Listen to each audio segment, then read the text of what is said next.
अस्सलाम वालेकुम रहमतुल्लाहि व बरकातुहू। दोस्तों, मैं हूं आपका भाई हाफ़िज़ ग़ुलाम मुस्तफ़ा सऊदी अरब से। दोस्तों, इंडिया के अंदर बड़ा डिबेट हुआ जिसमें जावेद अख्तर साहब एक तरफ और दूसरी तरफ मुफ्ती साहब, और मुफ्ती साहब ने जावेद अख्तर को नाक के चने चबा दिए। जावेद अख्तर इधर-उधर की बातें करता रहा, अपने मेन पॉइंट पे नहीं आया।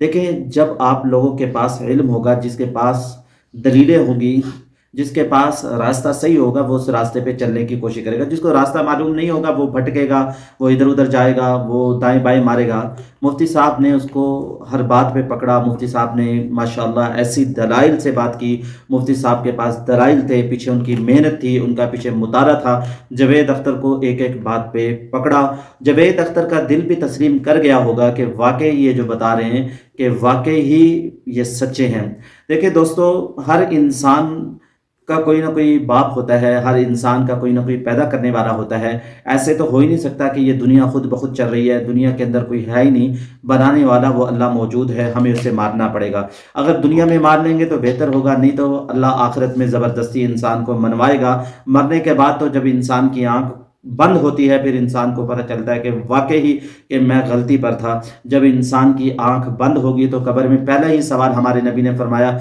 ये होगा, मन रब्बुक, तुम्हारा रब कौन है? पहला ही सवाल ये होगा कब्र में, तुम्हारा रब कौन है?